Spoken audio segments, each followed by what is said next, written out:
And Lisa joins us now. She's familiar to Catholic TV viewers from her appearances on, well, I got to list them now, Christian Witness, Intinos, and This Is a Day. Lisa, thanks so much for being with us. Thanks for having me. You know, every year the Faith Formation Convocation gets better and better. And that's a tribute to all of you working on it. And we seem to have 1 million people from Providence. I think the whole diocese is over there, over the other side of the studio right now. Tell us about this year's convocation, 2015. We're excited about it. It's taking up the theme of teaching about God's forgiveness. And we have the native son, Bishop Sal Matano, returning to be the keynote. Oh, nice. And to con-celebrate with Bishop Evans at our Mass.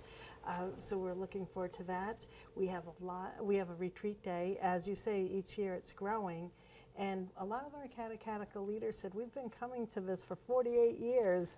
Or 48 years? 48 years now. Wow. Yes, yes. So they were saying, you know, could you put in some type of retreat day? So at their insistence, we now have folded within the day, separated from the rest of the, you know, hubbub of the activity, a nice retreat day. We have adoration, and we're very excited about it. Plus, we have all the methodology workshops and adult faith formation. We have Father Tad coming. I know he's a good friend of Catholic TV. Father Patolchek, he's great. Yeah, and speaking of Father Tad, too, talk about the planning stages, how you decide. I know the theme this year for reconciliation, too, but how do you decide everything? How does that all go into the planning? It must take a full year to do it. It does, actually. We always chuckle, you know, March 14th. I love to continue to process things, so I go into the office, and the other staff who I always give them the day off because they're the ones on the floor doing a lot of the running around and all that. But the next day after that, usually the Tuesday after, we're already talking about who we need to be inviting. We try and just get a good sense from our catechetical leaders. There's the wisdom of the group right there, our parish catechetical leaders. Our bishop will have some thoughts as well. Monsignor Kenny, others will speak about what they're thinking, who is, you know, good speakers for us.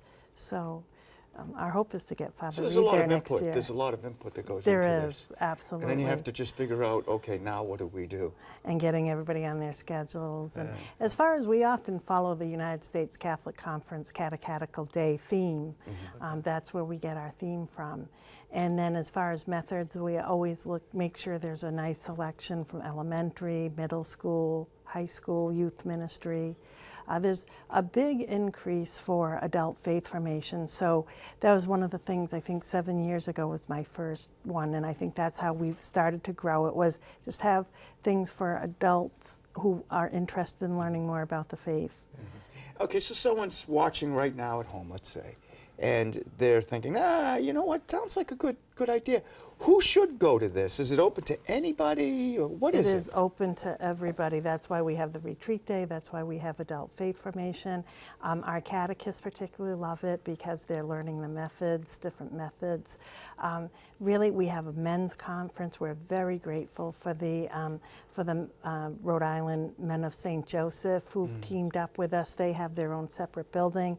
They're bringing in Curtis Martin this year. Wow. They're wonderful people. Father Frank Santilli is the chaplain for that, Don Turbot, and Keith Klein, Dennis Souza are main people who help run that. And they're just movers and shakers, and it's a great day for them as well. So if you're, we even have couples coming. We have Carmina Chap doing something on marriage, and then Marriage Prep is going to have a little sideline. There's something for everybody. There really is. How many people go to this? We had 1,100 last year.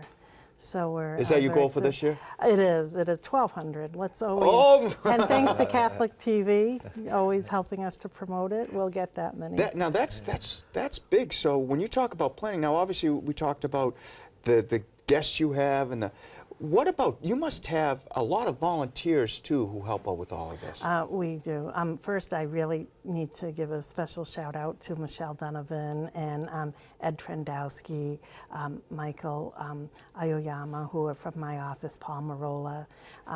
They are just tremendous. But then we have a lot of volunteers for that day helping to move the crowds and things like that. Very good. Excellent.